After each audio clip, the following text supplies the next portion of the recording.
사랑과 은혜가 풍성하신 주님, 오늘도 우리에게 귀한 날을 허락하여 주시고 또 이 귀한 시간 하나님께서 허락하여 주셔서 하나님께서 사랑하시는 이 교회 안에, 특별히 또 하나님께서 이 역사 안에, 교회 안에 하나님께서 이루시는 일들을 볼 수 있는 귀한 기회를 주셔서 하나님 감사를 드립니다. 하나님, 이것이 성경과 같이 하나님께서 스스로를 완전하게 드러내신 완전한 말씀은 아니지만, 그러나 우리의 삶의 이야기 속에 묻어있는 하나님의 성품과 또한 인도하심과 하나님의 뜻이 있기에, 또한 이 시간을 통하여서도 우리가 하나님을 더욱 깊게 알기를 원하고, 또한 그것이 지성적인 것에 멈춰 있는 것이 아니라 우리의 삶의 전 영역이 더욱 하나님을 사랑할 수 있는 일에 쓰임 받는 시간 되기를 주여 간절히 원합니다.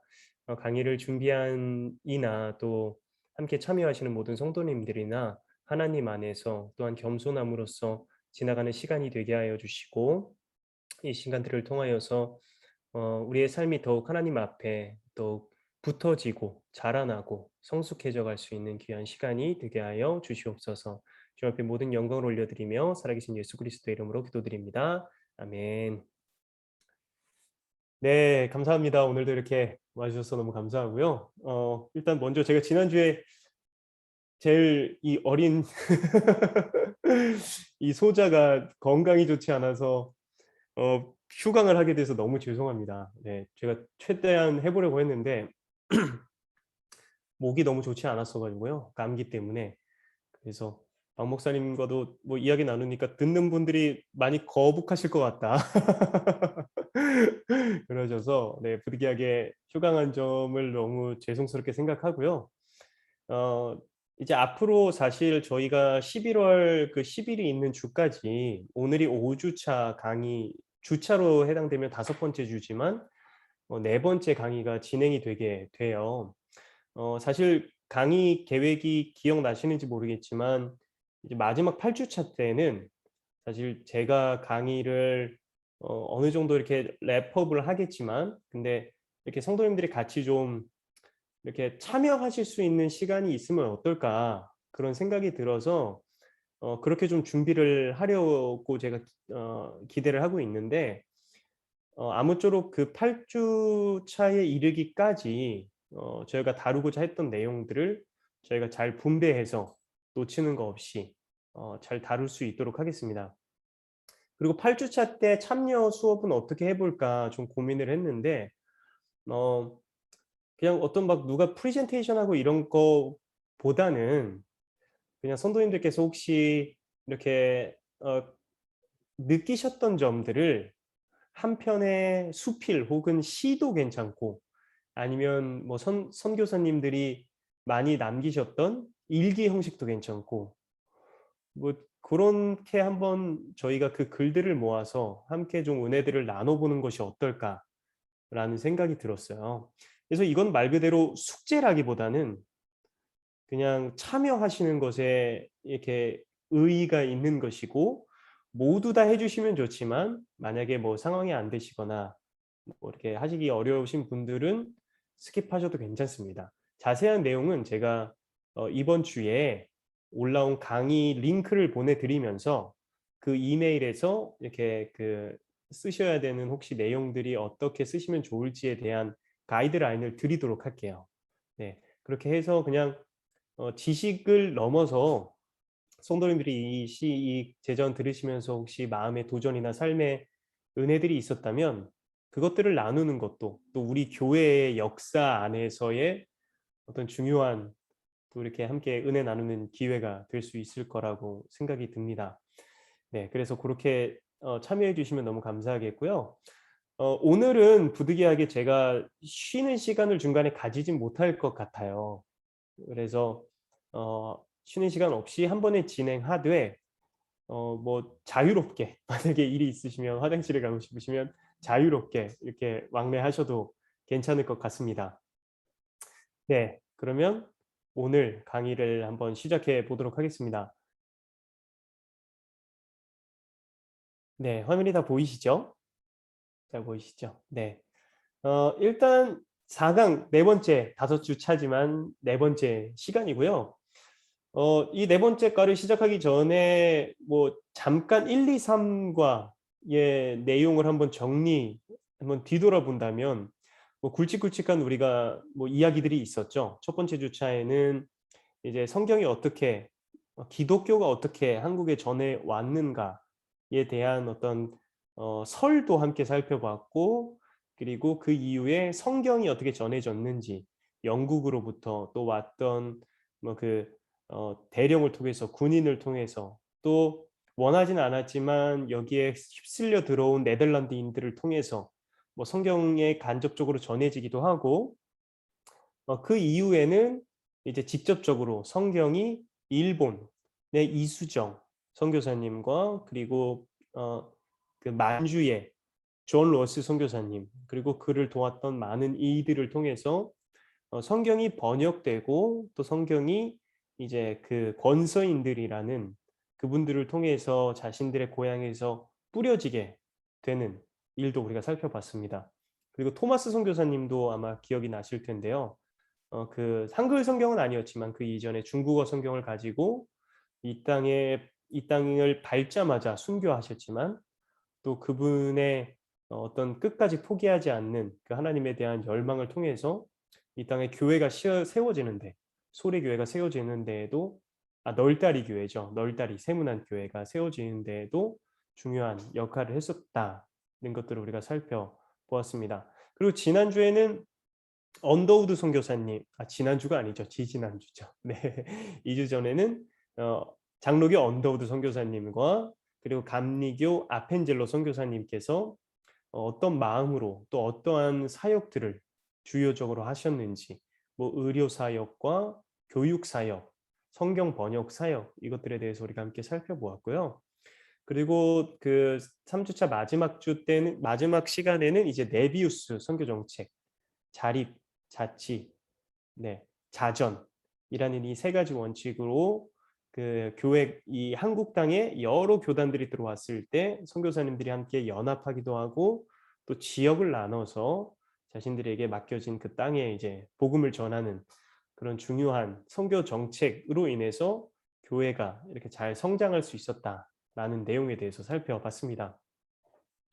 오늘 이제 4 강의 제목은 민족의 순환 중의 교회. 그러니까 민족이 힘든 시간을 보내는 중에 교회가 어떤 역할을 했는가에 대한 부분입니다. 일단 첫 번째로 우리가 좀 생각해 봐야 되는 것은, 지금 제가 3 강까지 해 왔던 강의의 흐름은 시간적 흐름으로 보시면 되는 것 같아요.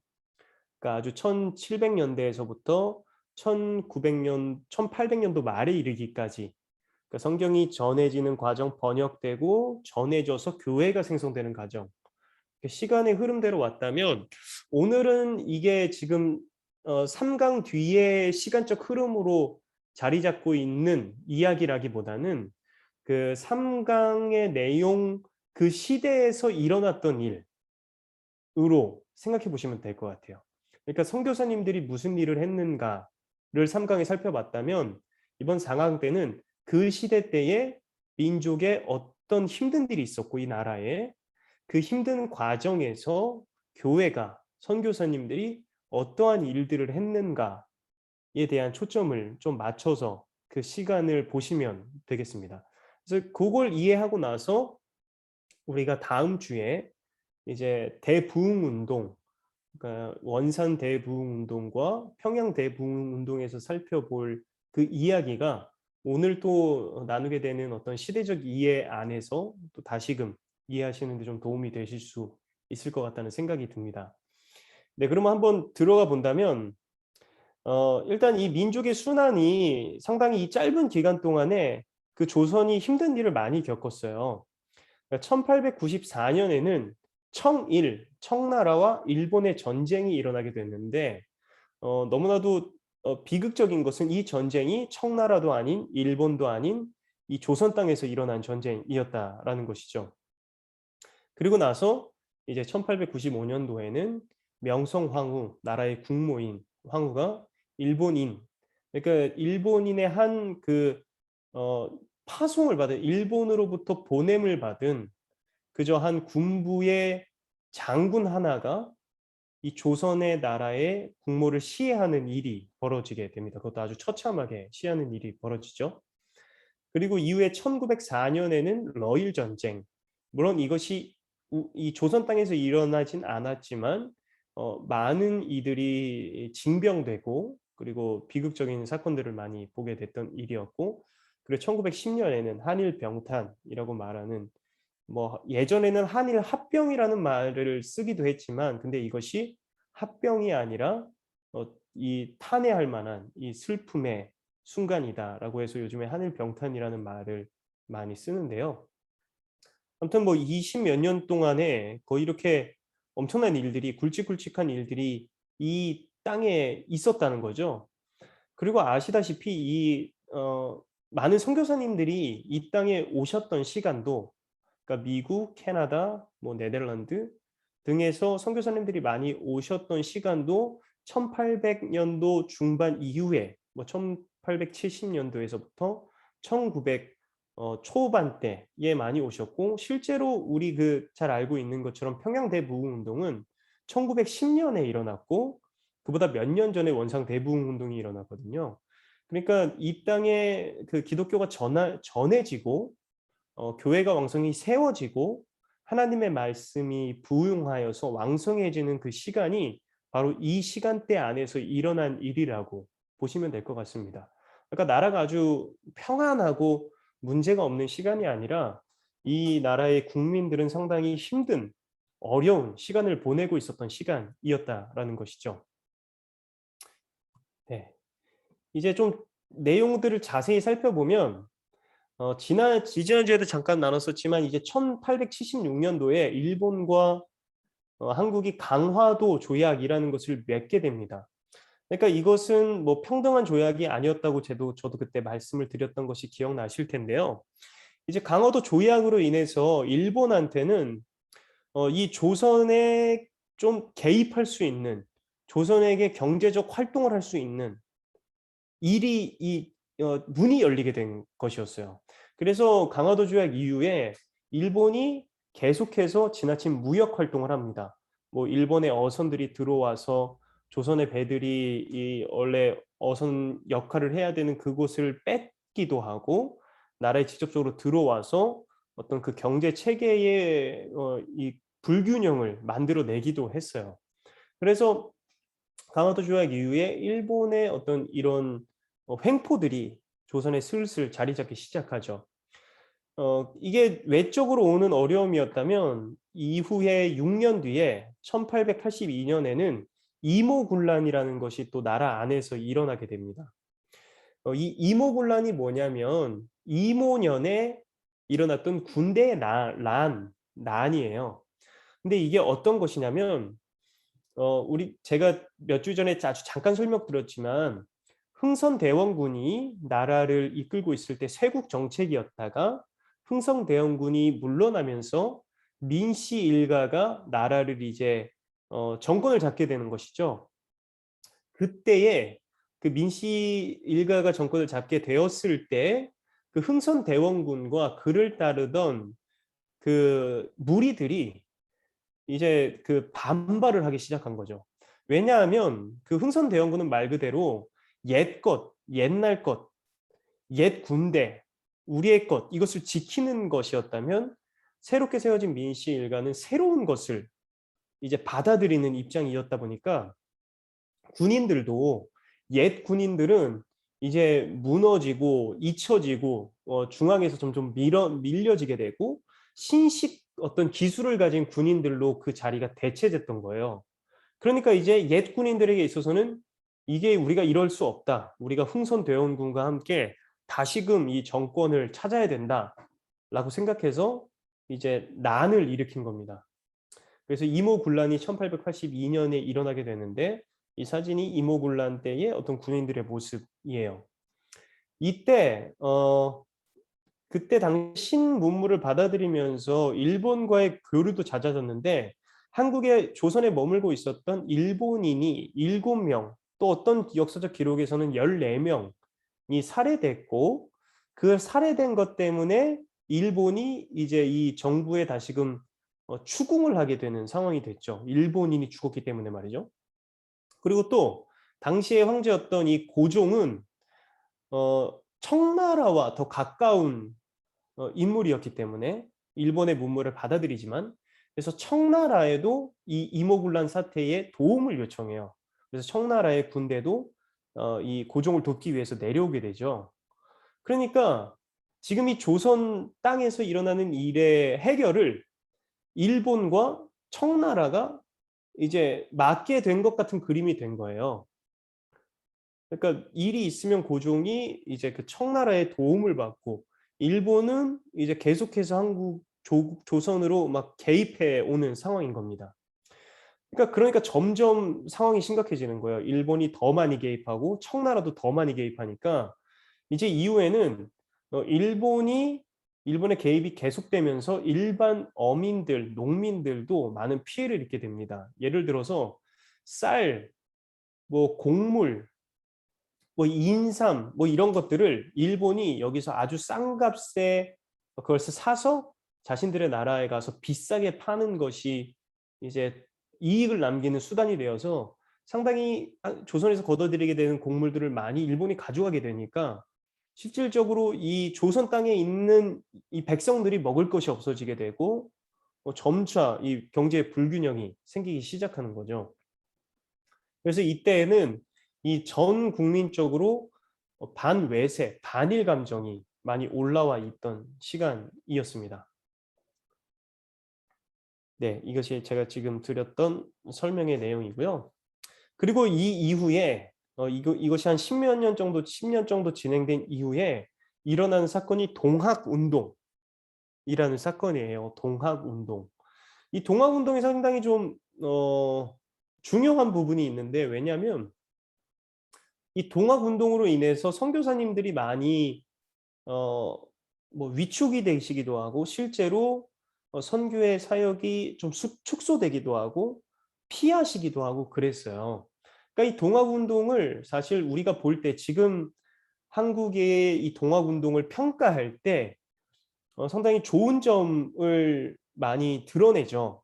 물론 의미와 그 당시의 어떤 정부의 무력함, 그리고 탐관오리들의 어떤 그 부패함에 맞선 아주 민주적인 어떤 운동이었다라고 평가해 볼 수 있지만, 근데 또 어떠한 측면에서는 교회사 측면으로 보면은 당시에 복음을 전하는 데 있어서는 상당히 힘든 기간이었다라고 평가가 됩니다. 이 동학운동이 어떤 운동이냐면 이 전봉준이라는 이가 제일 앞장서서 이 운동을 일으켰던 분인데, 이제 이 동학이라는 것은 말 그대로 서학에 대입되는 개념이에요. 서학이라고 하면 당시에 그 서쪽, 그러니까 서양 문물, 서양의 것을 이렇게 받아들이는 것, 거기에 천주교의 내용도 많이 포함이 되어 있었고, 그 서양의 기술들을 많이 받아들이는 것이 이제 우리가 나아가야 할 길이다라고 보는 이들이 있었는데, 동학은 그거에 대한 반대되는 개념으로 우리의 것, 민족의 주체성을 강조하고, 왜냐하면 이분들에게 있어서는 그 외국 사람들 때문에 너무 피해를 많이 봤으니까, 근데 외국 사람들 싫다 이거예요. 왜 니네가 여기 와서 우리의 삶을 흔들어 놓냐. 이러니까 이제 마땅히 우리 민족의 주체성을 얘기하고, 그리고 도덕관을 바로 세우고, 그리고 이 동학 운동을 일으켰던 대부분의 분들이, 그러니까 농민들, 이렇게 뭐 높은 고위층에 있는 뭐 직급이 있는 사람들이 아니라 실제로 농민들, 밭을 일구고 막 물고기를 잡고 하는 사람들이었기 때문에 그분들에게 있어서는 외세도 힘들게 하는데 탐과 논의들은 세를 계속 걷어가고 우리의 힘듦을 봐주지 않고 있었기 때문에 계급 차별에 대한 타파도 이분들이 외쳤고, 모든 인권이 존중되어야 한다라는 이야기를 펼쳤죠. 상당히 뭐 근대적이라고도 볼 수 있죠. 이런 내용들이요. 계급을 없애고 모든 인권이 존중받아야 된다.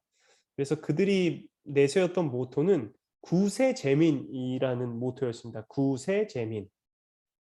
이 구세재민이 무슨 뜻이냐면요. 세상을 구한다. 구세. 세상을 구하고 민족을 구제하는 것. 그러니까 세상을 구하고 민족을 백성을 구제하는 것이 이 동학운동이다라는 이 모토로 그러니까 이 시작을 하게 되는 거죠. 그들의 적극적인 어떤 어 그 요구는 아까 말씀드렸다시피 탐관오리 숙청과 그리고 외국 상인들을 축출하는 것, 이 나라에서. 그래서 다시 우리나라가 이 조선이 깨끗해져야 된다. 우리 것으로 우리가 유지되어야 된다. 이런 의견을 이제 내민 것이죠. 그래서 이게 자연스럽게 외세에 대한 반발의 내용을 담고 있었습니다. 그래서 이게 전라도에서 처음 일어나게 된 사건인데 이것이 전라도에만 멈추지 않고 전국적으로 확대가 돼요, 동학운동이. 이 전국적으로 확대가 돼서 이제는 그냥 어떠한 지역의 문제가 아니라 이 나라의 상황이 된 것이죠. 그래서 이 동학운동이 이후에는 어떻게 되냐면 지금 한국에도 남아 있는 천도교가 돼요. 천도교라는 종교를 들어보셨는지 모르겠어요. 가끔 그 한국에서는 뭐 저도 예전에 많이 겪었던 일인데 지하철 같은 거 타러 가다 보면은 어떤 이상한 분들이 와서 "도를 아십니까?" 이런 거 물어보고, 저도 예전에 한번 겪은 적이 있는데요. 지하철 타고 가다가 뭐 "너무 복이 있어 보인다, 얼굴에." 그래서 딱 느낌이 오더라고요. '아, 이상한 분들이구나.' 그래서 "아 네. 그런 말씀 많이 듣습니다." 그러니까 지금 뭐 이게 뭐 조상님들이 주신 복이다. 그래서 조상님들께 절을 하러 가야 된다는 거예요, 저한테. 그래서 제가 저는 예수님 믿어서 교회 다녀서 그런 거 하지 않습니다." 이러니까 그분이 너무 당당하게 자기도 교회를 다닌다는 거예요. 그래서 제가 그때 신학 대학원 1 학년 때였는데, 그래서 그분의 눈을 똑바로 쳐다보면서 "그럼 제대로 다니시라."고 이러고 왔던 기억이 나는데, 아무튼 이게 나중에는 무슨 교주화가 돼서 그 문맥을 계속 이어오고 지금도 뭐 어떤 '조선의 종교다. 조선이 갖고 있는 역사적 종교다. 그리고 모든 인간은 존중되어야 되는, 모든 인간은 신이다.' 뭐 이런 어 교리로 아직도 한국에도 많이 있다고 해요. 네, 아무튼 그렇게 이제 동학 운동이 이 땅에 벌어지게 돼서 어 아까 그 이모군란 때처럼 지금 이 고종이 봤을 때 지금 이 상황이 자기가 어떻게 컨트롤할 수 있는 상황이 아닌 거예요. 그러니까 너무 이 운동이 커져 버렸으니까. 그러니까 이모군란 때처럼 똑같이 이제 고종은 청의 병력을 요청하게 됩니다. 그러니까 또다시 청이 이 나라의 문제에 개입하게 되는 건 거죠. 정부가 해야 되는 일을 청이 하게 되는 상황이 됐고, 일본은 오히려 자신들이 도와주겠다라고 말했지만 근데 고종이 이것을 거절합니다. "오지 않아도 된다." 근데 일본이 그 말을 무시하고 제물포로 군함과 함께 군대를 보내요. 그러니까 그러면서 이제 동학 운동이 이제 멈춰지게 되지만, 근데 이제 보시면 이 조선 땅에 위로부터 청이 오고 밑으로부터는 이제 일본이 온 거예요.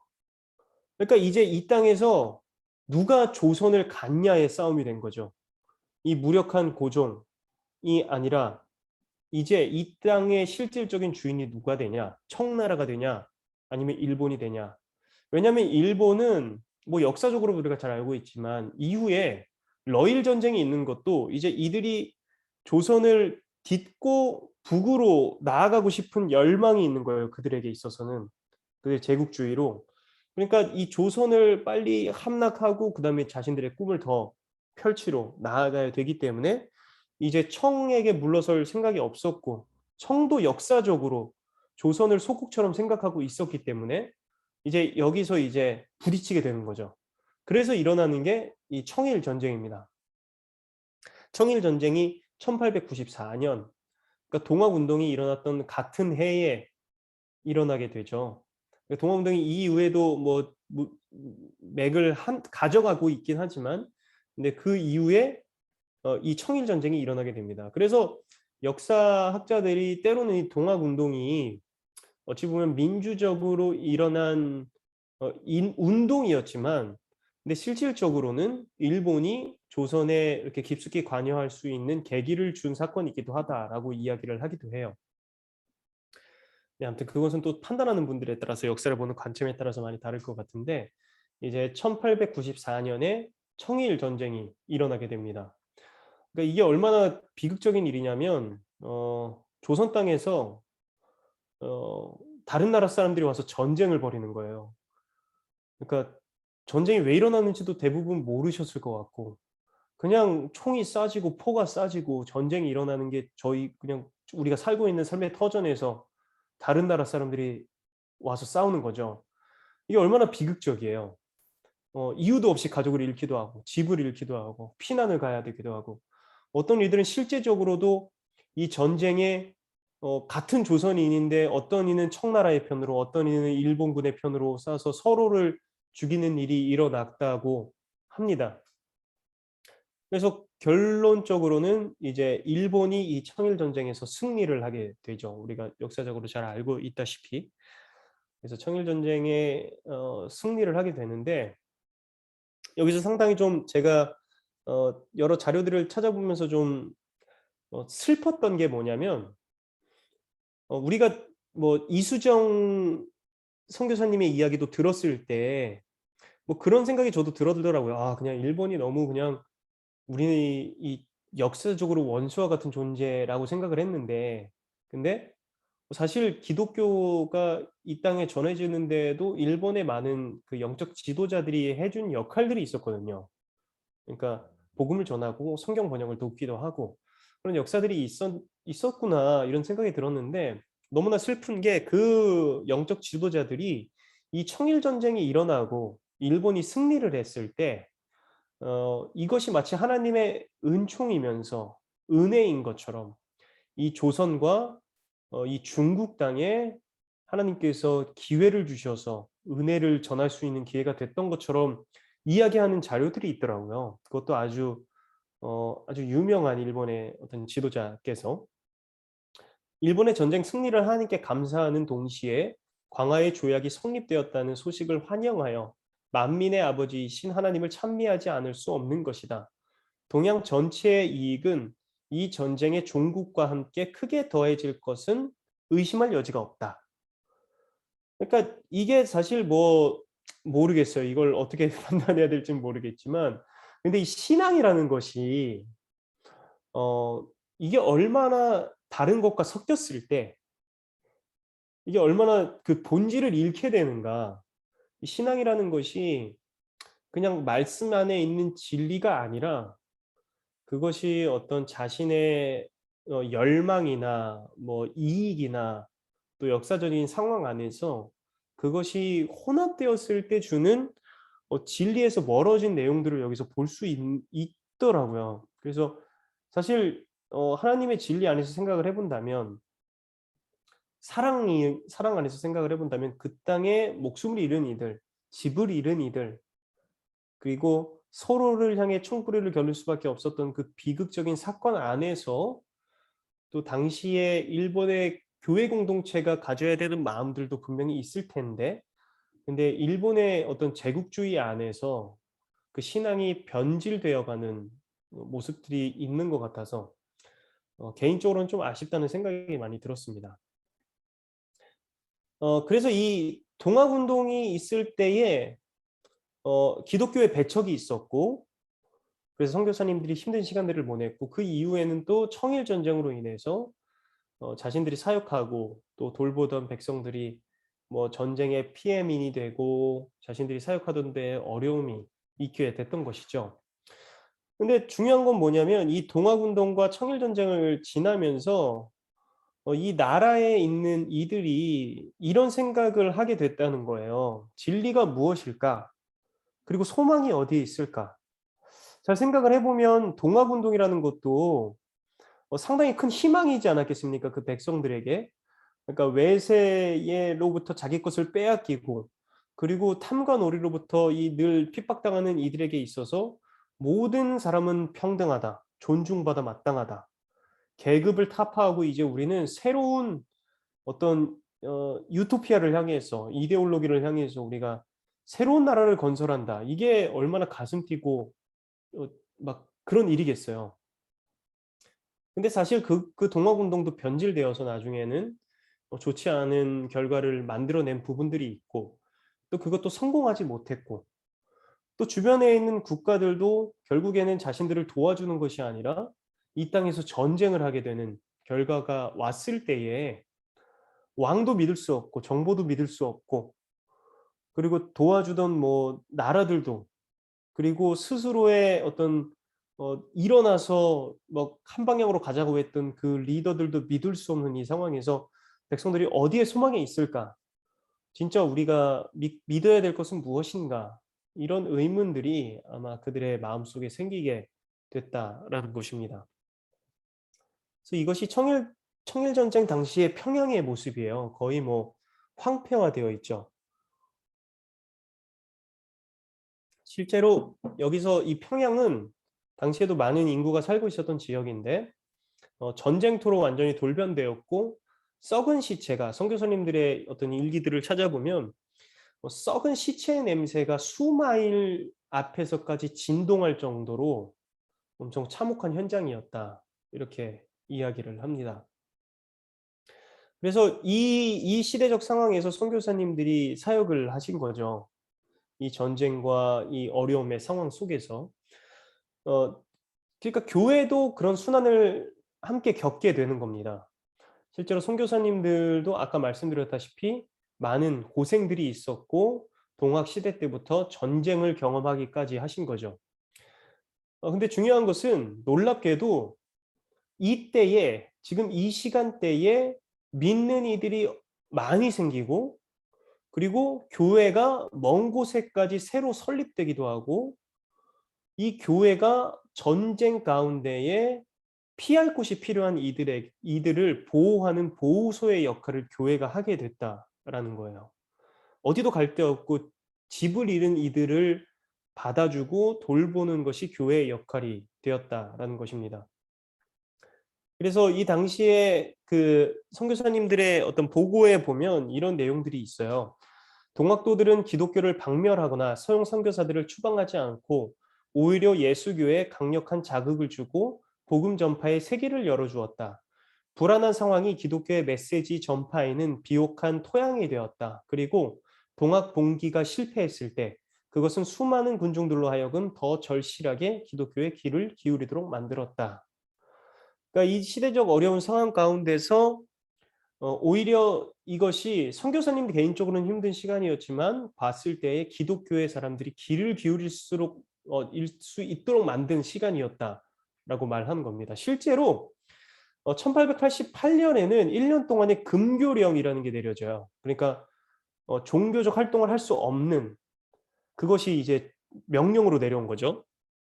근데 그때에만, 그 한 해 동안에만 개신교의 신자가 5배가 증가했다고 합니다. 5배나. 그러니까 오히려 이 힘든 시간 가운데서 하나님께서 일을 하시기 시작하신 거죠. 그래서 이 우리가 저번에 나눴지만 네비우스 선교 정책에 보면 이 당시에 이제 그분들이 갖고 계셨던 어떤 선교 정책은 순회 전도하는 거였잖아요. 순회 전도하는 것. 그래서 이 어려운 시간 가운데서도 선교사님들이 순회 전도를 하면서 거기서 한 곳에 뭐 사랑방을 잡고 2-3개월 동안 잡고 거기서 성경을 사람들에게 가르치고 말씀으로 양육하고 또 다른 지역으로 가는 이런 사랑방을 통한, 우리도 지금 사랑방이라는 이름이 익숙하시죠? 이렇게 모여서 말씀을 나누고 배우는 공간. 그렇게 이 선교사님들이 이렇게 여러 지역을 돌아다니면서 어려움에 있는 민족들에게 복음을 전하는 시간을 가지셨다라는 것입니다. 그리고 아까 말씀드렸다시피 고통 가운데 있는 백성들을 돌아보는 선교사님들의 사랑이 있었기 때문에 이 시간대에 이 고통 속에서 복음이 전해지고 교회가 더 든든하게 서가게 된 것이죠. 그래서 오늘은 이 크게 두 선교사님들의 이야기를 좀 살펴보면서 어떻게 이 시간대에 어떤 일들이 있었는가, 그 선교사님들이 어떤 사역을 감당했는가. 물론 여기 2명의 선교사님들만 그 일을 하신 것은 아니지만 그러나 대표적으로 그 특징을 좀 잘 보여주실 수 있는 선교사님 두 분을 제가 좀 선택해서 나눠봤으면 좋겠다라는 생각이 들었습니다. 그래서 오늘은 맥켄지 선교사님과 그리고 제임스 홀 선교사님에 대해서 살펴볼 건데요. 먼저 이제 맥켄지 선교사님의 이야기를 먼저 살펴보면 이분이 이제 윌리엄 존 맥킨지 선교사님이세요. 그러니까 이 선교사님은 캐나다 출생이십니다. 캐나다 출생이시고 형제가 8명, 8남매 중에 막내였다고 해요. 그러니까 얼마나 이쁨을 많이 받았을까 이런 생각이 듭니다. 그래서 캐나다에서 그렇게 행복하게 유년 기간을 보내다가 대학을 마치고 이제 선교사로 훈련받던 중에 조선에 대한 책을 이분이 읽게 돼요. 아, 조선이라는 나라가 있고 뭐 조선은 이런 나라고 복음이 이렇게 전해져야 된다라는 그런 책자를 보고 아, 자신이 조선에 가야 되겠다 이제 생각을 하게 됩니다. 그래서 그분이 속해 있었던 캐나다 장로교회에 이제 요청을 하는 거죠. 그 언더우드 선교사님께서 그러셨던 것처럼 찾아가서 내가 조선으로 선교를 가고 싶으니 당신들이 나에게 파송을 해줬으면 좋겠다. 그렇게 요청을 했는데 캐나다에서 캐나다 장로교회가 그걸 거절해요. 그러니까 우리는 한국으로 파송할 수 없다 당신을. 그래서 거절을 해서 이분이 고민을 하다가 다른 선교사님들과는 달리 독립적으로 스스로 혼자 이제 한국으로 떠나시게 돼요.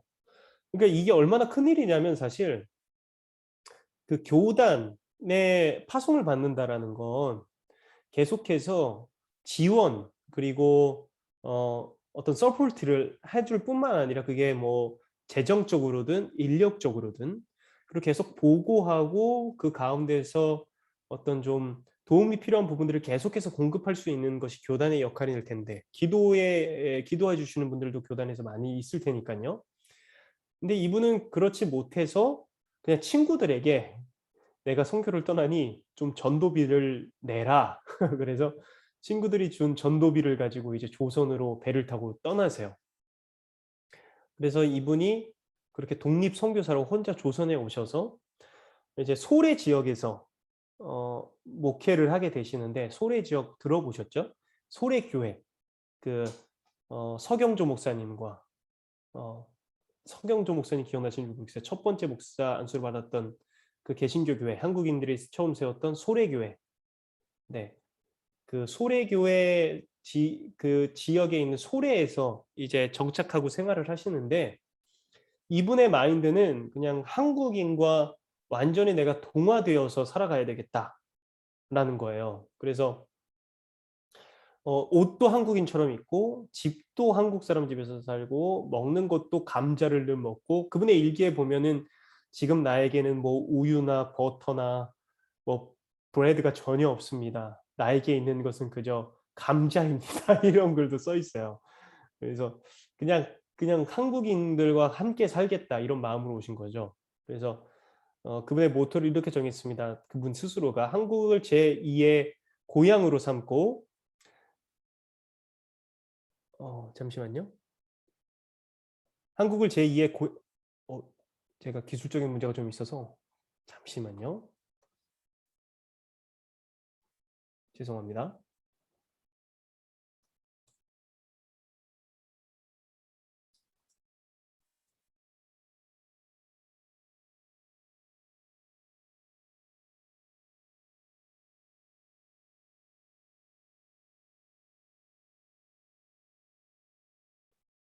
네. 네. 죄송합니다. 저희 잠깐 줌에 좀 문제가 생겨서 네, 지금 잘 보이시죠? 똑같은 상황이시죠? 네. 네. 아유, 감사하고 죄송합니다. 잘 들리고 잘 보이는데요. 네. 네. 네, 감사합니다. 계정에 좀 다른 분이 이게 로그인이 되면서 제게 조금 변동이 된 것 같아서 지금 다시 로그인을 해서 네, 괜찮을 것 같습니다. 네, 진행하겠습니다. 그래서 이분이 이제 그 사셨던 집을 보면 이게 이제 맥켄지 선교사님께서 사셨던 집이에요. 그냥 한국 분의 집이죠. 그래서 여기 보면 이게 선교 보고지에 있는 사진인데 여기 보면 house where Mr. Mackenzie lived and died 라고 써 있습니다. 그분이 살고 죽었던 집이라고 이제 그 미국, 캐나다와 미국의 보고가 된 거죠. 이분이 이제 여기서 주변에 있는 사람들에게 성경을 가르치시게 돼요. 그분 스스로도 이제 아무도 도움이 없는 이 땅에 와서 여기서 자리를 잡고 사시면서 그분 스스로가 말씀을 하루에 몇 시간씩 읽으면서 성경에 깊게 빠지고 묵상할 수 있었던 너무 좋은 시간이었다라고 말씀하시고, 또 그 이후에도 그 말씀을 이제 그 주변 사람들에게 전하도록 계속 노력을 하시는 거죠. 그러던 중에 이제 이분 맥켄지 선교사님께서 사용하던 곳도 이제 동학 운동의 영향에 미치게 됩니다. 그러니까 동학 운동에 영향에 미치게 됐다라는 건 말 그대로 외국 문물, 외국인에 대한 반발이 있었다라는 거예요. 그러니까 외국에서 온 선교사가 이 동학 사람들에게 봤을 때는 뭐 좋을 리가 없는 거죠. 그래서 그 맥켄지 선교사님께서 자신의 어떤 글에 그 동학 운동하는 사람들에 대한 평가를 남긴 글이 있는데 이렇게 평가를 합니다. 동학은 무식하고 불량하고 특히 가난한 사람들 사이에 이곳에도 퍼지고 있다. 그들의 목적은 놀고 먹는 것 같다. 저들 중에 농사를 짓는 사람은 별로 없으니 겨울이 되면 도적질과 약탈질을 할 것이다. 나에게는 극단적인 생활 방식으로 보인다. 그러니까 그들이 동학이 갖고 있었던 이념과는 조금 다르게 이제 말 그대로 야, 지금 이 사회를 우리가 뒤집어 엎자. 그러니까 그런 운동이 일어나니까 이제 오히려 농민이었던 이들이 자신들의 일을 하지 않고 주변 사람들을 없으니까 약탈하는 일도 생기게 될 거라고 스스로 예상을 하셨다라는 거예요. 실제로도 그 좋은 이념이었지만 그것이 실제로 이 땅을 지나가면서 남긴 발자국들을 보면 아쉬운 점이 많이 있게 되는 거죠. 그래서 이 선교사님께서 사역하고 계신 동안에 이 동학 운동을 일으키는 이들이 외세에 대한 어떤 반발이 셌기 때문에 실제로도 생명의 위협이 있으니까 그 지역을 떠나라라는 명령을 받기도 하십니다. 근데 이 선교사님께서 단호히 그 명령을 거절하고 그곳에 있는 이들도 동학 운동에 빠지지 않아야 되기 때문에, 그러니까 그것을 마치 종교화해서 그것에 진리가 있고 소망이 있는 것처럼 빠지는 것이 하나님의 말씀이 아니었기 때문에 그 선교사님께서는 여기에 남아서 이제 그들을 가르치기로 결심을 하신 거죠. 그러고 나다 보니까 이제 이 맥켄지 선교사님의 마음속에는 두 가지 마음이 있는 거예요. 첫 번째로는 다른 이들이 동학에 미혹되지 않도록 하는 것, 그리고 또한 두 번째로는 이 동학도들도 돌봐야 되는 필요가 생기는 거예요. 그 지역에 있는 동학도들도. 그들도 배고프고 도움이 필요한 이들이기 때문에. 그들이 무슨 힘이 있어서 막 난을 일으킨 것이 아니라 없는 이들, 가난한 자들, 빼앗긴 이들이 일으켰던 난이었기 때문에 사실 봤을 때 그 동학의 운동에 참여한 이들도 또한 어떤 절실한 도움이 필요한 사람들이었던 거죠. 그래서 실제적으로 이 맥켄지 선교사님이 이 동학도들을 많이 돌보기 시작하십니다. 그들이 왔을 때 먹을 것을 주고 말씀을 가르치고 좋은 것들을 그들에게 전해 주고, 그러면서 이제 관계도 좋아지고 실제로 동학도 사람들이 이 맥켄지 선교사님의 집에 와서 뭐 상담을 하기도 하고 함께 교회 일을 돕기도 하고 뭐 이런 일들이 일어나게 되는 거예요. 그러니까 이 과정을 한번 생각을 해 보시면 제가 읽은 책에는 그냥 몇 문장으로 되어 있어요. 몇 문장. 그냥 맥켄지 선교사가 궁극적으로는 이런 보고가 있다. 그래서 이 동학도들도 함께 살 수 있는 이런 이웃이 됐다. 근데 그 과정을 생각해 보면 얼마나 힘드셨을까요? 그 자신을 싫어하는 사람, 자신을 쫓아내길 원하는 사람 그 무리에서 언어적인 문제, 문화적인 문제 또한 있는데 거기서 그 사람들의 인정을 받고 이 사람이 진짜 나를 위하는구나. 이 사람에게 뭐 좋은 마음이 있구나. 이런 것을 얻기까지는 정말 힘든 기간이시지 않을까 이런 생각이 듭니다. 그래서 이후에는 이런 보고도 하세요. 동학도들과 동학 반대자들, 그리스도인들과 기독교 반대자들이 내가 살고 있는 집 가까이에 기둥을 세우고 예수의 깃발을 올리는 일에 동참하였습니다. 그러니까 이게 소래교회 앞에 세워져 있는 그 깃발인데요. 이렇게 높은 장대 위에 성 조지 십자가라고 불리는, 우리가 알고 있는 십자가는 이렇게 밑으로 내려오는 선이 더 길고 요런 십자가인데, 당시 영국의 성 조지가 만들었던 십자가는 이렇게 좀 정사각형 모양 같은 그 십자가를 그 당시에 많이 사용했는데, 그 십자가를 세우는 일에 모든 동학도인이나 그것을 싫어하는 사람들이나 기독교인이나 기독교가 아닌 사람들이나 함께 교회에 모여서 그 깃발을 세우는 것을 도왔다는 거예요. 깃발을 올리면서 우리는 함께 노래를 불렀습니다. 예수 이름의 권세를 소리 높이 외쳤습니다.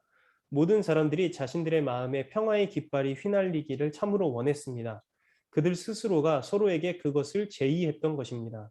먼 데 있는 사람들이나 가까이 있는 사람들이나 다른 모든 사람들은 두려움에 가득 차 있었지만, 그러한 어려움 가운데서도 우리의 놀라운 구원과 평화로운 모습을 통해 동학도들과 반동학도들이 상담하거나 자문을 구하기 위해 찾아왔습니다.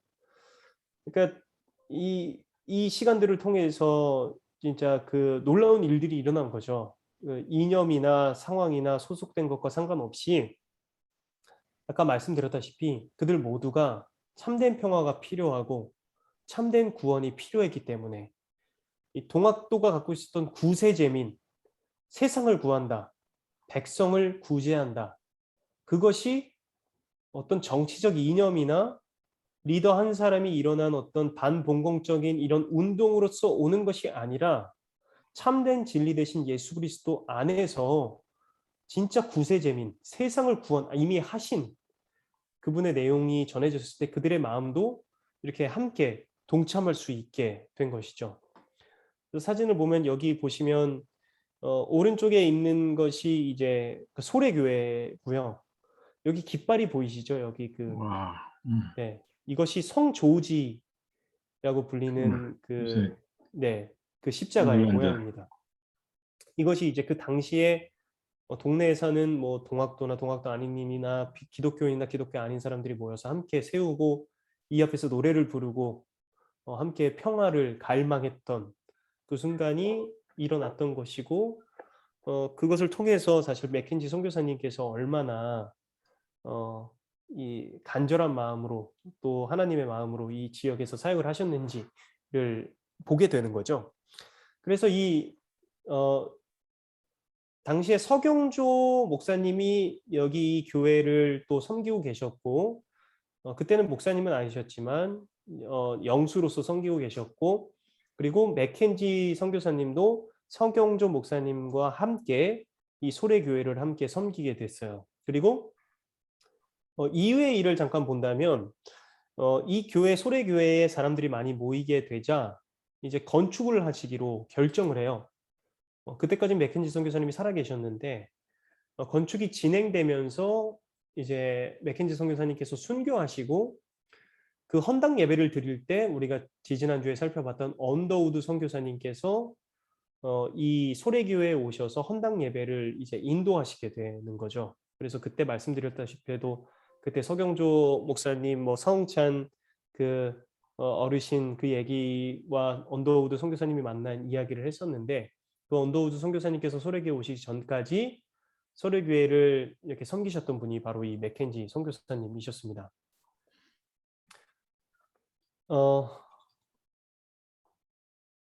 이 선교사님의 마지막을 보면, 그러니까 이분이 아주 열심으로 사역하셔서 건강이 되게 나빠지셨어요. 그래서 말라리아가 걸리시고 그 이후에 건강이 급격히 쇠약해져서 이후에 일사병도 걸리시게 됩니다. 일기를 보면 자신이 양산을 쓰고 세 발짝도 못 가게 된 상황이 됐다. 세 발짝을 걸어서도 구토가 계속 나온다.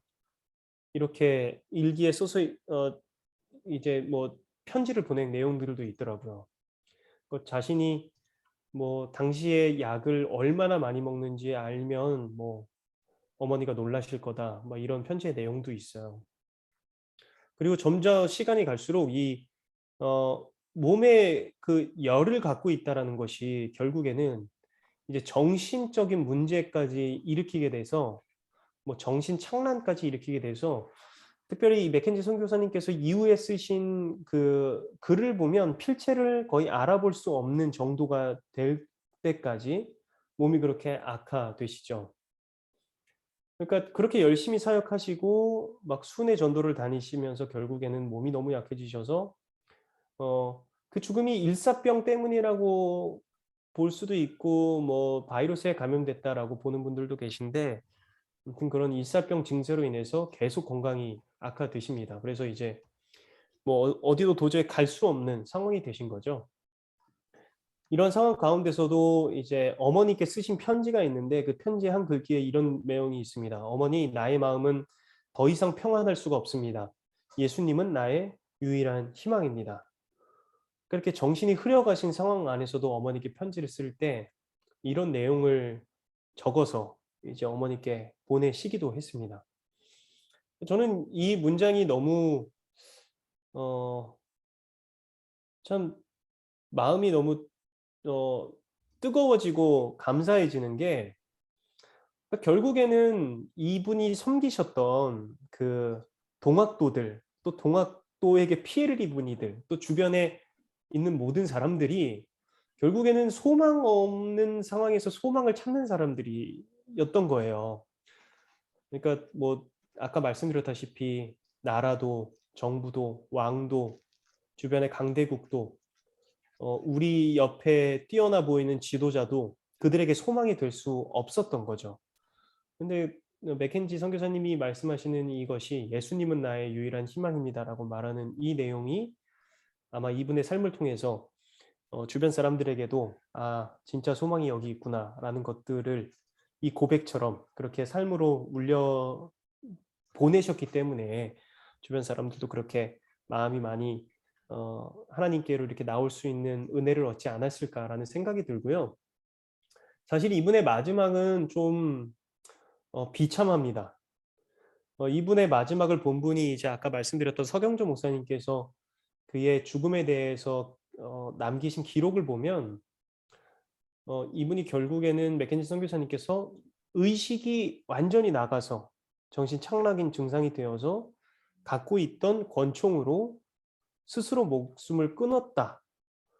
그러니까 서경조 목사님이 가보니 이미 그 상황이 벌어져 있었고 손에 뭐 이렇게 권총이 쥐어져 있어서 이런 상황이 되었다라고 이제 뭐 교회나 이런 데 보고한 내용들이 있는데 뭐 참 슬픈 마지막이죠. 근데 그것이 그저 선교사님께서 자신의 삶을 비관한 결과가 아니라 그냥 의학적인 삶의 어떤 힘듦으로 인해서 정신적인 어떤 문제로 인하여서 이런 마지막을 맞이하시게 됩니다. 그래서 맥켄지 선교사님의 묘가 이렇게 사진에 남아 있고요. 네. 이렇게 해서 맥켄지 선교사님께서 그분의 사역을 다 하시고 이렇게 순교, 이 땅에서 순교하시게 되었습니다. 그러니까 이 동학도들과 이런 어려움에 빠져 있는 이들에게 소망이 무엇인지에 대해서 전해 주셨던 너무나도 귀한 선교사님이셨죠. 그리고 두 번째로 함께 살펴보길 원하는 선교사님은 제임스 홀 선교사님, 윌리엄 제임스 홀이라는 선교사님이신데요. 이분은 미국 출신의 선교사님이시고 지금 사진을 보시면은 이제 왼쪽이 제임스 홀 선교사님이고 오른쪽이 이제 로제타 선교사님이라는 이제 아내세요. 두 분은 부부입니다. 네. 이분 두 분 다 이제 조선으로 선교로 오시게 되는데 그 이후에 나중에 이제 그 선교사 중에 한 분이신 곽완전 선교사님께서 그 이후에 선교사님들에 대한 평전을 쓸 때 이 제임스 홀 선교사가 "한국에 온 선교사 중에 가장 성자다운 사람이다." 이렇게 평가를 하기도 했어요. 그러니까 "가장 예수님 같은 사람이다." 이렇게 평가를 한 거죠.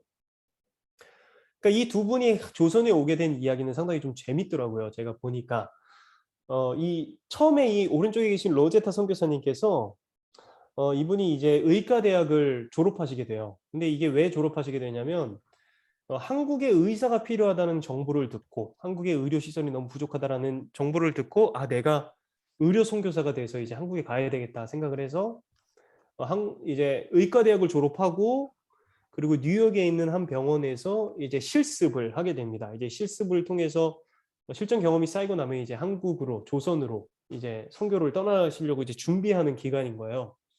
근데 그 뉴욕에서 실습하던 중에 이 남편인 이 윌리엄 제임스 홀 선교사님을 만나게 돼요. 보니까 이 윌리엄 선교사님이 이 로제타 선교사님이 너무 아름다운 거죠.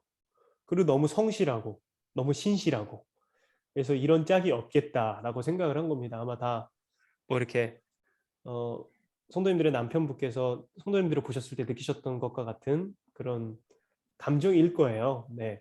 그래서 '아 내가 이 여자를 잡아야 되겠다.' 생각을 하고 이제 청혼을 합니다. 근데 로제타 선교사님이 거절해요. "안 된다. 나는 그럴 수 없다."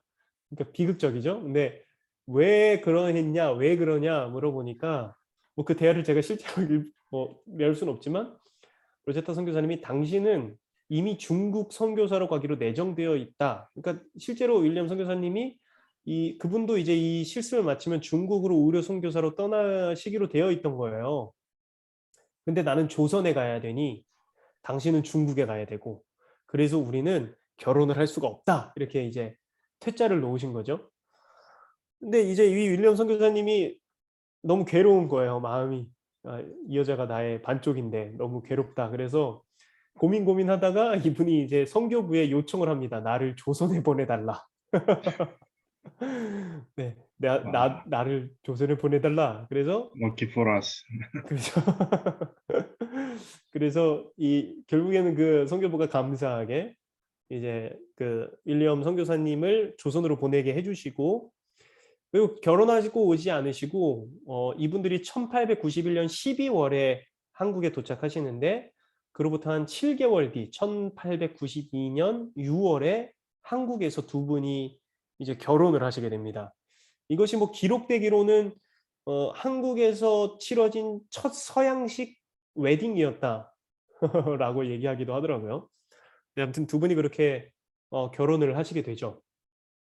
근데 이 두 분이 결혼하시고 나서 같이 사역을 하셨던 게 아니라 이 윌리엄 홀 선교사님은 평양 지역에서 선교를 하셨고 그리고 이 로제타 선교사님은 서울 지역에서 선교를 하셨어요. 그러니까 결혼을 하시자마자 이제 거의 이별을 하셔서 각자의 선교지에서 사역을 하신 거죠. 그래서 서로는 편지를 주고받으면서 각자에게 맡겨진 사역이 있었기 때문에 그렇게 하셨는데 윌리엄 선교사님 먼저 사진을 하나 보여드리면 이것이 이제 그 결혼하기 전 윌리엄 선교사님이 그 가족들과 함께 미국을 떠나시기 전 찍었던 가족 사진입니다.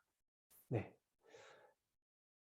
이후에 이제 윌리엄 선교사님께서 오셔서 어 평양에서 선교를 하시는데 그분이 하셨던 첫 번째 사역은 학교 사역이었어요. 그래서 광성학당이라는 곳을 이제 개설하셔서 거기서 이제 아이들을 가르치고 고아들을 걷어들이고 이제 뭐 성경도 가르치고 글도 가르치고 이런 일들을 하셨죠.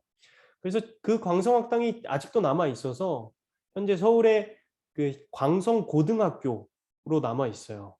물론 위치가 똑같지는 않겠지만 근데 그 학교가 아직 명명을 하고 있어서 광성고등학교로는 어떤 기독교 학교로 아직 남아 있습니다. 어 그리고 나서 그분께서 하셨던 일은 자신이 할 수 있었던 이 병원 사역이에요. 병원 사역. 근데 그분이 하셨던 선교 일지를 보면 하루에 무려 50 명씩 치료를 하셨대요. 50 명씩. 그러니까 아침부터 저녁까지 자신들을 찾아오는 병자들을 계속해서 치료를 50 명을 하셨답니다. 이 50 명이라는 게 말이 50 명이지 정말 눈 뜨면서 잠들 때까지 계속 환자를 돌보셨다라는 거예요. 그러니까 이 당시에 뭐 상황으로 봤을 때 뭐 동학 뭐 이런 청일 전쟁 이런 상황에서 봤을 때는 얼마나 의료적 도움이 필요한 분들이 많으셨겠어요. 그러니까 계속해서 그 평양 지역에서 어 이 치료를 하게 됩니다. 그러니까 당시에 이 주변에 있었던 이 평양 지역에 있었던 동학 운동을 하는 이들 그러니까 외세를 싫어하는 이들이 그 평양 감사에게 "이 외국인을 쫓아라. 왜 우리 지역에 외국인이 있냐."라고 많은 청원을 보냈지만 이 제임스 홀 선교사님께서 하고 계신 그 의료 일이 그 주변에 있는 사람들을 완전히 매료시킬 만큼 너무나 친절히 너무나 사랑으로 헌신으로 돌봤기 때문에 평양 감사가 그것을 거절하고 오히려 "이 사람을 괴롭히는 자는 엄벌에 처할 것이다."라는 명령을 내리기도 해요. 그러니까 그만큼 이 감사가 볼 때도 '와 이런 사람이 어디 있냐. 이런 사람이 있으니까 우리 지역이 지금 너무 좋아진다.' 이렇게 생각을 하셨겠죠. 그리고 이 밑에 글은 "평양 시로서의 닥터 홀의 생활은 설교 그 자체였다."라고 말하는 것은 이분의 아들, 이분이 오셔서 아들 셔우드 그 아들을 낳게 되는데 그분이 나중에 쓴 글에서 제가 발췌를 한 것인데, 그러니까 오는 사람들로 하여금 '이 사람이 정말 선인이다. 이 사람이 정말 좋은 사람이다. 이 사람은 정말 우리를 이렇게 너무 소중하게 다뤄준다.'라는 그게 주변 사람들에게 너무 많이 영향을 줘서 그 사람들이 너무 이 제임스 홀 선교사님을 너무 좋아했다 그래요. 그저 의료 혜택을 받는 것뿐만 아니라 그가 갖고 있었던 인품이 주변 사람들에게도 많은 영향을 미쳤다라는 것입니다. 근데 그렇다고 해서 이분이 그 박해를 안 받으셨던 것은 아니에요. 실제로 이렇게 좋은 일들을 하고 있던 중에도 모함을 받고 위기에 빠져서 어 감옥에 갇히시기도 하고 실제로 그를 죽이라라는 명령이 내려오기도 했었습니다. 어 그래서 그분이 이제 감옥에 갇혀 있을 때 그분의 일기를 보면 이런 글이 적혀 있어요. "하나님께서는 그의 자식 몇 사람의 생명을 요구하시는 것으로 보인다. 우리는 하나님의 뜻을 위해 죽을 준비가 되어 있다." 그러니까 그분이 감옥에 있으면서도 죽을 각오로서 하나님께서 만약에 생명을 거두시면 "나는 죽을 준비가 되어 있다." 이런 마음으로 감옥에서 그래도 꽤 오랜 기간 동안 갇혀 계셨지만 결국에는 이제 풀려나게 돼요, 감사하게. 풀려나게 되고 그다음에 또 선교 사역을 이어갈 수 있게 됩니다. 이분들이 이 당시에 그 많은 외국인 선교사님들께서 이러한 비슷한 일들을 많이 겪으셨는데 평양과 서울에서.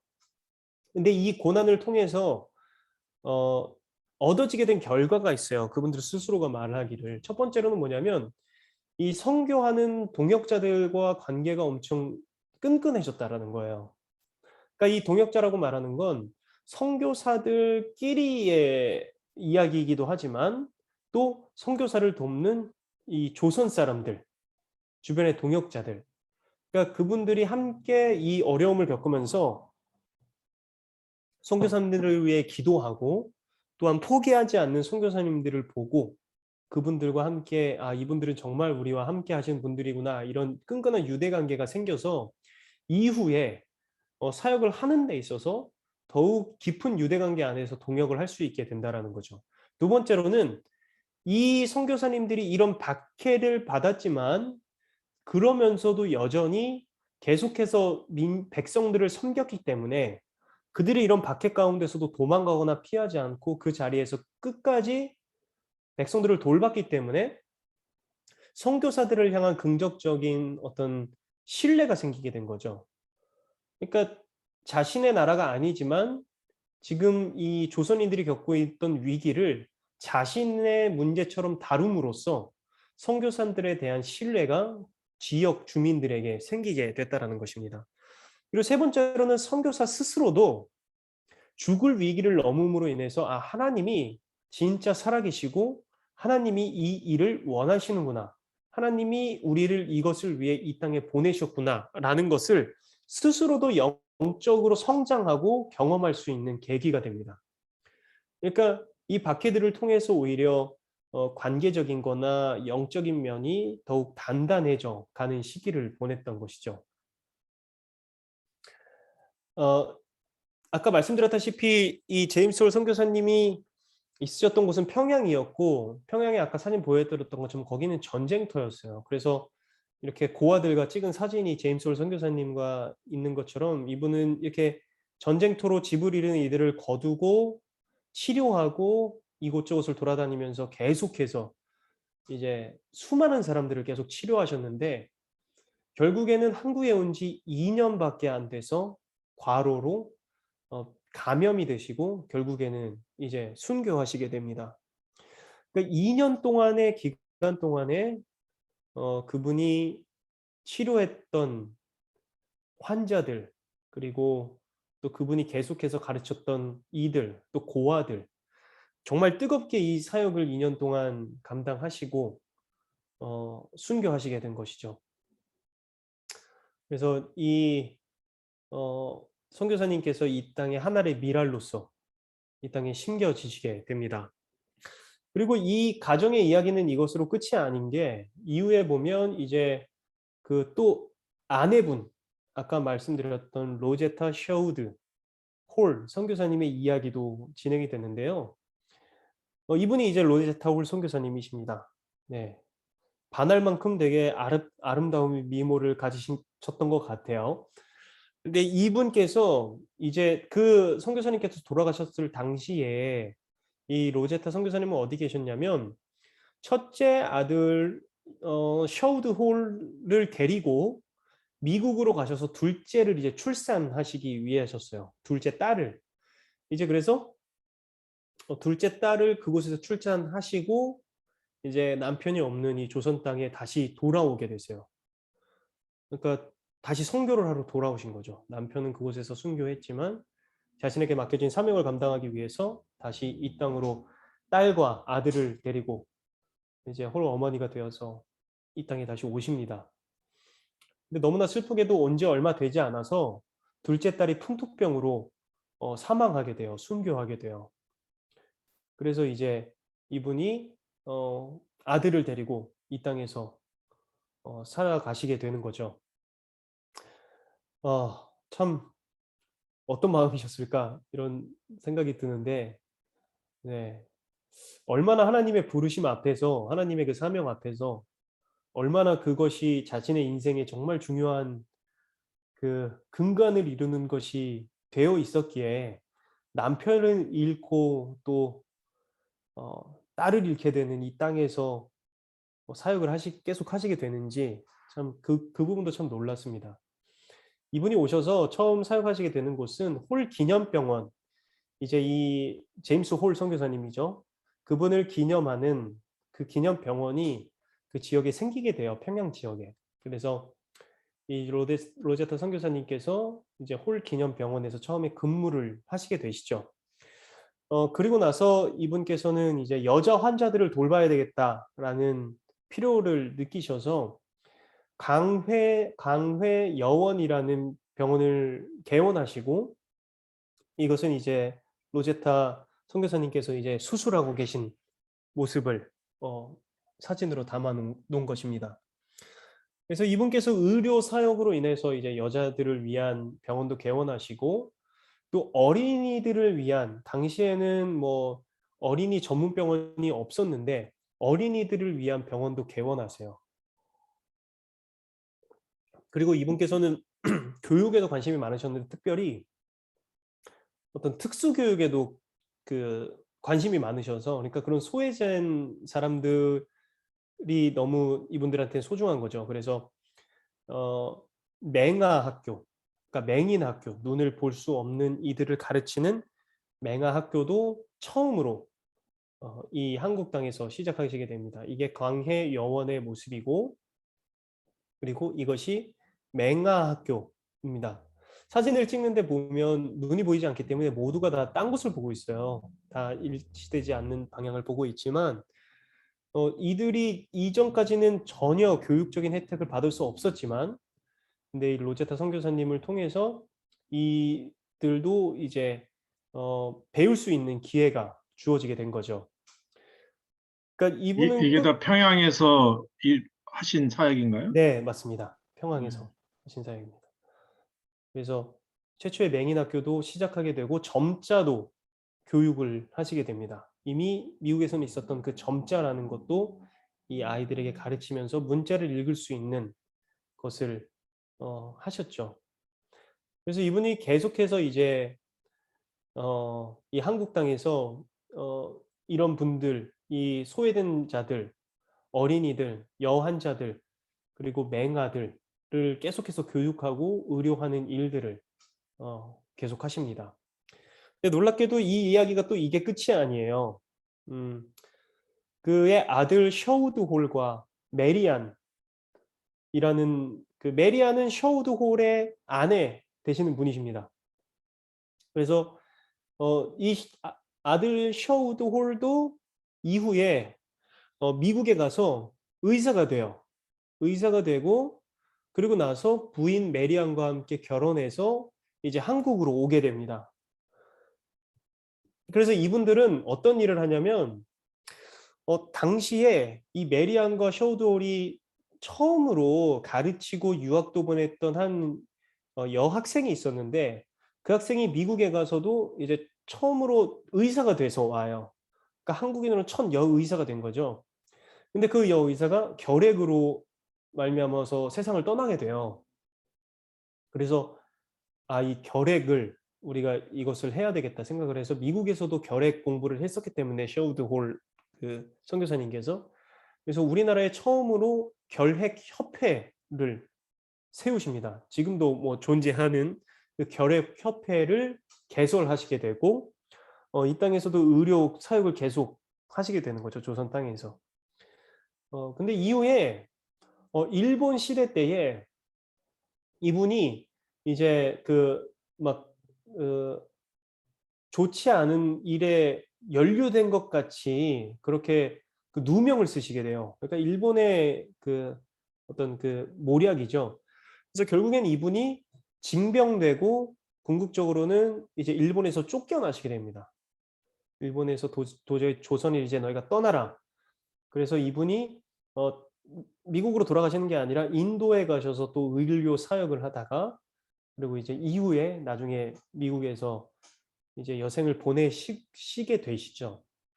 그러니까 보시면 이 아버지에서부터 그 어머니, 그리고 그의 아들, 또 아들의 아내가 이 땅에서 조선을 위해 특히 의료적으로 이 당시에 뭐 전쟁과 그런 어려움에 있는 이들에게 계속해서 이런 복음과 사랑을 전하는 일에 계속해서 헌신하셨다라는 것이죠.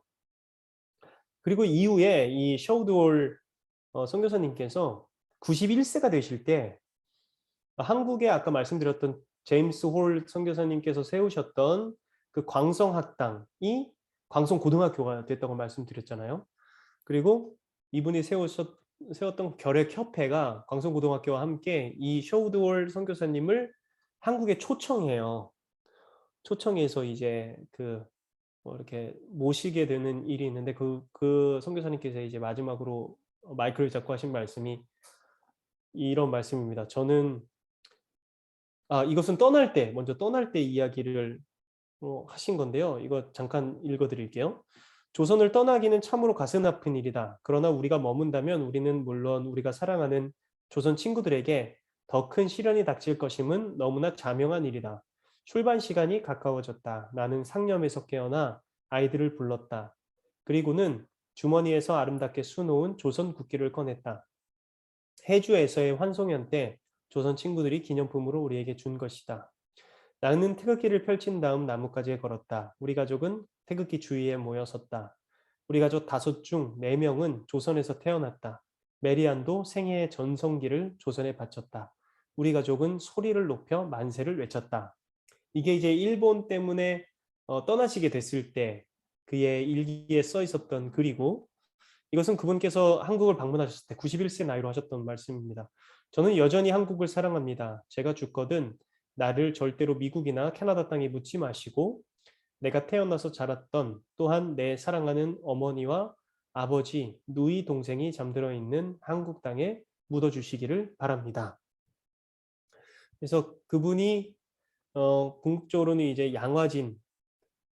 이 양화진 선교사 묘에 이렇게 안치가 되어 있으세요. 보시면 왼쪽에는 셔우드 홀, 그 아들, 그리고 오른쪽에 보시면 이제 윌리엄 제임스 홀과 그 밑에 로제타 선교사님의 글이 있고, 이름이 있고, 그리고 마지막에 에디스 마가렛이라는 그 이 땅에서 순교했던 그 동생의 이름도 이렇게 적혀 있습니다. 그래서 이 참 힘들고 어려운 시기에 네, 네, 목사님, 네, 그러면 이 셔우돌 목사님이랑 메리안 선교사님은 그 일제 점령 하에 그때 저희 한국에 계셨다는 말씀인 거죠? 네, 맞습니다. 네, 일제가 점령하고 있을 네, 그 네, 시기. 맞습니다. 지금 이 네, 감사합니다. 선교사님께서 있으셨던 시간대가 죄송해요. 제가 잘 끊겨서 집사님.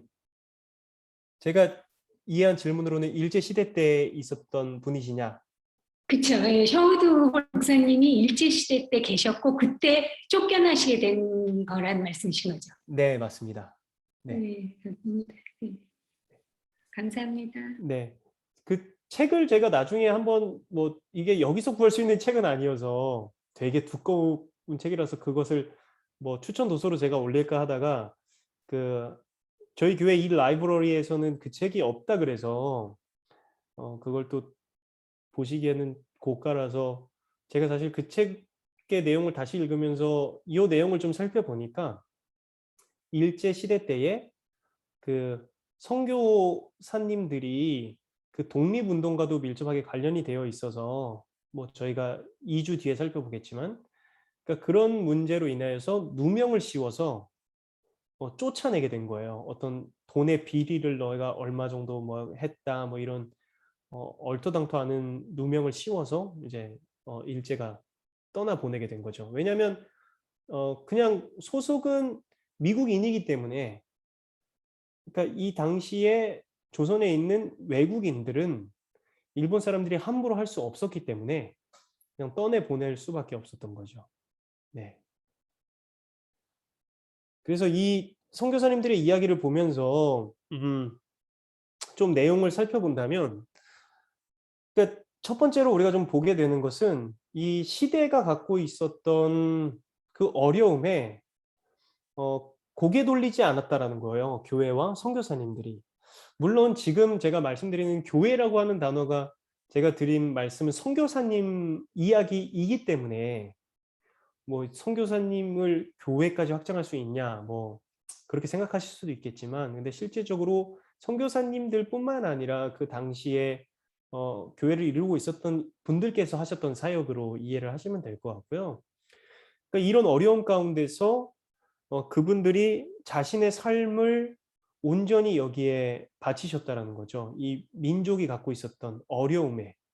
그러니까 그 어려움을 그냥 이 나라가 갖고 있었던 어떤 미개하거나 뭐 어떤 특징적인 상황으로 보지 않고 그 어려움에 뛰어들어서 그 어려움의 시간을 함께 보내고 그들과 함께 울고 그들과 함께 살아갔던 것이 이 선교사님들의 모습이었다라는 것입니다.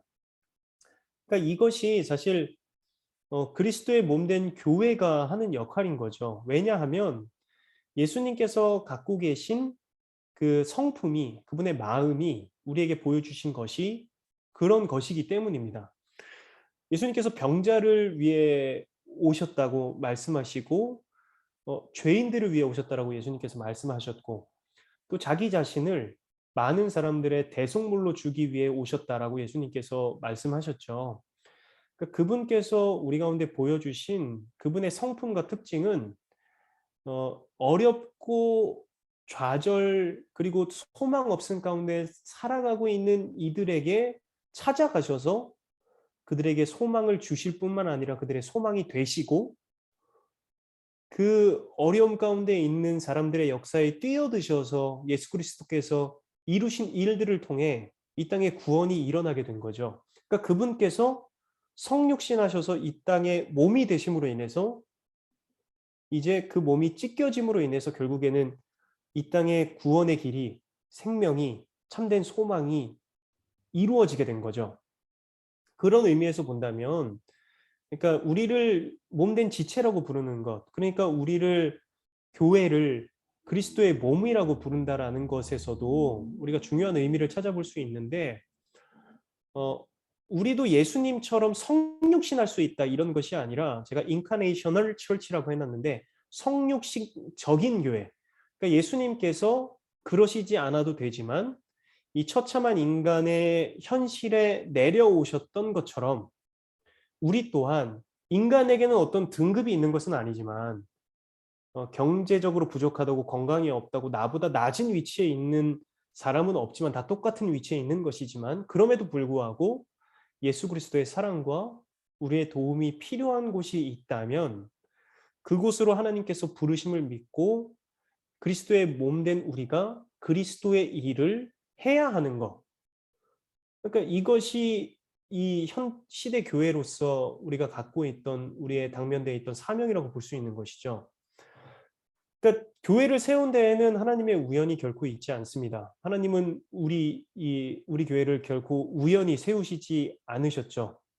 그러니까 우리가 지금 이 노리스타운에 있는 것도 그리고 지금 이 2021년도에 우리 교회가 있는 것도 그리고 지금 이 교회를 이루고 있는 이 멤버뿐만 아니라 이 지역에 있는 분들도 그저 우연히 우리 가운데 주어져 있는 어떤 환경이 아니라 생각해 보면 그곳 가운데 그리스도의 몸된 우리가 이 제임스 홀 선교사님이나 맥켄지 선교사님께서 찾아가서 주의 마음으로 자신의 삶을 하나님께 내어드렸듯이 또한 우리 또한 지금 삶의 현장에서 또 우리 교회로서 분명히 감당해야 될 이 인카네이셔널한 미션이 우리 가운데 있다라는 것들에 대해서 우리가 명백히 살펴봐야 할 것입니다. 그것을 아마 공동체적이 아니라 교회 개인적으로도 적용하실 수 있는 부분들이 많이 있을 것 같다라는 생각이 들어요. 내가 낮은 대로 흘러가야 되는 것은 어디일까? 내가 그냥 뭐 당장 선교사가 돼서 짐을 싸서 떠나라 이런 도전이 아니라 그냥 나에게 주신 지금 이 환경에서 상황에서 내가 그리스도의 몸된 지체로서 주의 손과 발이 돼서 내가 감당해야 되는 일은 무엇일까? 이걸 고민해야 되는 거죠. 아주 심각하게 말이죠. 그리고 아주 진지하게. 그럴 때에 정말 하나님께서 우리가 그리스도의 몸 되어 있다라는 것을 생생하게 경험할 수 있는 기회뿐만 아니라 그리스도의 마음이나 삶을 더 알게 되는 것이지 않을까 생각이 듭니다. 맥켄지 선교사님께서 정신이 없는 중에서도 그분이 가족도 없이 어머니도 없이 그 외로운 땅에서 돌아가시면서도 어머니, 나의 영혼은 그 어느 때보다 더 평안합니다. 예수님은 나의 소망이십니다. 말할 수 있었던 것은 아마도 그분께서 그리스도가 가셨던 그 길을 완전하진 않을 수 있지만 자신의 삶에서 최선을 다해서 그렇게 살아갔기 때문에 정말 예수님과 가까이 사는 삶을 사시지 않았을까 이런 생각을 해봅니다. 그래서 오늘 강의를 마무리하면서 우리도 이런 선교사님이 되자 이런 내용이라기보다는요. 그저 믿음의 선배님께서 고민과 또 헌신을 통해서 더욱 하나님을 알아가기를 원하고 또 하나님의 마음이 어디 있는가를 고민했고 또 하나님께서 보여주시는 그 길로 담대하게 순종했었던 그 걸음을 또한 오늘 우리도 걸어갈 수 있는 또한 그 발자취가 또 우리 자녀들에게 또 이후에 우리의 뒤를 따라오는 또 믿음의 한 공동체에게 좋은 또 발걸음이 될 수 있지 않을까 이런 생각들을 해봅니다. 네, 제가 준비한 강의는 오늘은 여기까지고요. 혹시 궁금하신 내용이 있으면 질문이 있으면 잠깐 받도록 하겠습니다. 이게 질문은 아니고 아까 그 소개하셨던 책이 그 한국에 번역된 책인가요? 아니면 한국 그 저자가 쓴 책인가요? 한국에 제가 다녔던 그 네네. 대학원의 그 교회사, 한국 교회사 전공 교수님께서 쓰신 책인데요. 네네. 그러니까 그 책이 한국 교회사라는 책으로 1, 2, 3권으로 나눠져 있는 네.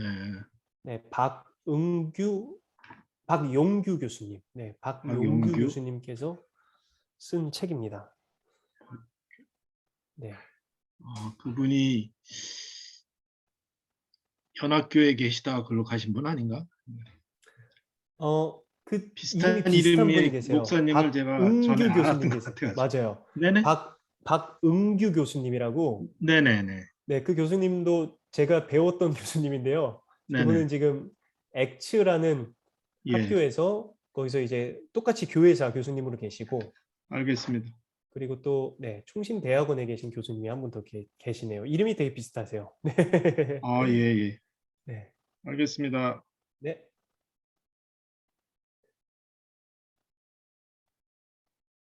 네. 그러면 목사님, 네. 저기 아까 그 맥켄지 네. 선교사님요 정신착란으로 인해서 스스로 목숨을 끊었다 그러잖아요. 네. 그러면은 그럼에도 불구하고 그분이 순교했다 이렇게 알려지고 있나요? 네. 순교했다라고 보여지고요.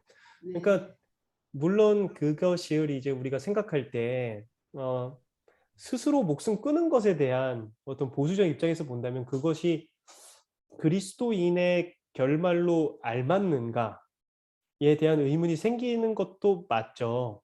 근데 그럼에도 불구하고 그러니까 뭐 거의 대부분의 책들이 어 그 순교라는 말을 뭐 아끼지 않고 사용하고 있고, 그것은 그분이 아까 제가 잠깐 말씀드렸다시피 이 세상의 뭐 헛됨이나 뭐 제 인생을 비관한 스스로의 결정이라기보다는 어떤 정신 상태였는지는 모르겠지만 이후에는 정말 뭐 실신하는 정도로 막 이렇게 막 정신이 전혀 막 없어지게 되는 그런 병적인 결말에 이르게 된 거예요.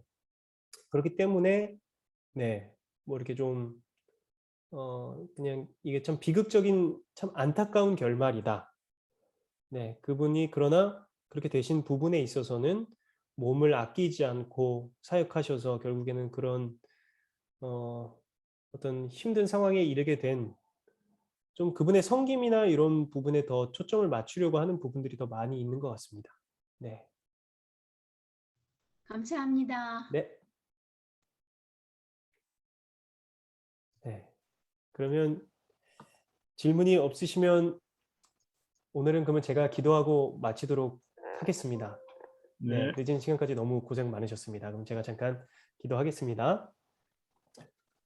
은혜가 풍성하신 주님, 오늘도 하나님께서 이 작고 작은 한 나라에 얼마나 그 사랑을 부어주시고 또 인도하고 계신지, 또 연약한 한 사람을 통해서 얼마나 크고 놀라운 일들을 일으키시는지를 우리가 함께 나누었습니다. 하나님의 일하심이 참으로 놀랐습니다. 우리 개인을 생각하면 참으로 연약하고 부족한 존재들인데 그들을 부르셔서 하나님의 영광스러운 일에 참여하게 하시고 그 영광을 보게 하시고 하나님의 일에 동참하게 하시고 요한복음에 말씀하시는 것처럼 하나님의 일을 알려주시는 하나님의 친구로 불러주심이 얼마나 크고 놀라운지, 또한 우리가 살아가고 있는 지금 우리의 삶에서도 동일하게 하나님께서 우리를 친구로 부르시며 하나님께서 이루고자 하시는 일들을 성경을 통해 우리 가운데 말씀하여 주고 계신 줄 주님 믿습니다. 믿음의 선배들이 하나님 안에 고민하고 또 순종함으로 그 삶의 한 걸음 한 걸음을 나아갔던 것처럼 가족을 잃음에도, 남편을 잃음에도, 사랑하는 딸을 잃음에도, 건강이 악화됨에도, 사람들이 자기를 배척함에도, 오해를 받음에도 그 믿음의 길을 멈추지 않고 하나님을 사랑하기에, 또 하나님의 사명을 걸어가는 길이 그들의 삶의 목적임을 알았기에 그 길을 아름답게 걸어갔던 것처럼 우리에게 주어져 있는 각자의 삶의 모양들과 또 사명들은 다르겠지만 우리도 동일하게 하나님을 사랑함으로 또 하나님께서 주신 길을 아름답게 걸어가기를 주여 간절히 원합니다. 아멘. 성령 하나님, 우리에게 충만함을 더하여 주시고 우리의 모든 삶의 순간들을 통하여서 하나님의 이름이, 하나님의 사랑이, 하나님의 그 놀라우신 끊이지 아니하는 그 소망이 우리를 통해 이 세상 가운데 선포되어지고 흘러갈 수 있도록 주여 연약하고 또 연약한 우리 한 명 한 명을 주여 사용하여 주시옵소서. 주님 앞에 모든 영광을 올려드리며 살아계신 예수 그리스도의 이름으로 기도드립니다. 아멘. 네, 감사합니다. 수고하셨습니다. 오늘 수고 너무 많으셨습니다. 수고하셨습니다. 감사합니다. 좋은 밤 되십시오. 수고하셨습니다. 감사합니다. 네. 감사합니다.